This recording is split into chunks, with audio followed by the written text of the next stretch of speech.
خادم دین ہے، اس پر اعتراض کوئی کرے خام خواہ بیجا اعتراض، تو دل چھوٹا نہیں ہونا چاہیے، دل چھوٹا نہیں کرنا چاہیے، مغموم پریشان نہیں ہونا چاہیے.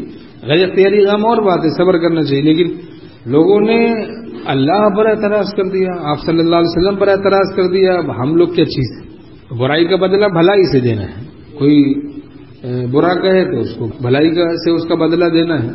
حضرت حکیم الامت مولانا شبلی صاحب تھانوی رحمۃ اللہ نے فرمایا، اپنے احباب سے ایسی شفقت ہو جیسے اولاد سے ہوتی ہے.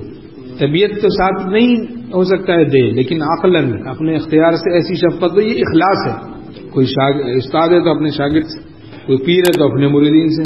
مطلب یہ ہے کہ اپنے بچے کو گھر سے باہر نکال دیتا ہے تو پھر بے فکر نہیں ہو جاتا، اس سے زیادہ باپ غمگین رہتا ہے. اپنے دوست سے کہتا ہے بھائی اس کو کہو اس طرح واپس جائے، معافی مانگے اپنے ابا سے، تو یہی اندر اندر خود کوڑا ہوتا ہے. ایسی شفقت ہونی چاہیے، ورنہ خلاف اخلاص ہے، نفسانیت میں مبتلا ہوتے ہیں. کہتے ہیں بھائی جلال ہے، جلال کہاں ہوتا ہے؟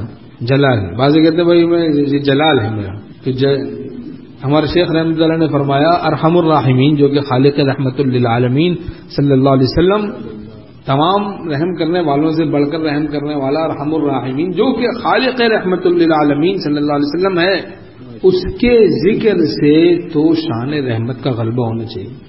جی تمہاری حالت کیسی غصے والی ہو رہی ہے، پتہ چلا تم اس کا ذکر صحیح طور سے نہیں کر رہے، کسی اللہ والے سے اس کے مشورے سے، اس کی نگرانی میں اس سے پوچھ کے نہیں چل رہے ہو، جبھی غیر معتدل ہو رہے ہو، ہر شخص سے الجھ رہے ہو، کہتے ہو بھائی ہمیں جلال. یہ جلال نہیں، نفسانیت ہے. نام جلال کا لیا جا رہا ہے، یہ جلال کیسا ہے؟ تو نفسانیت ہے. استغنا، تکبر، استغنا غلبہ توحید.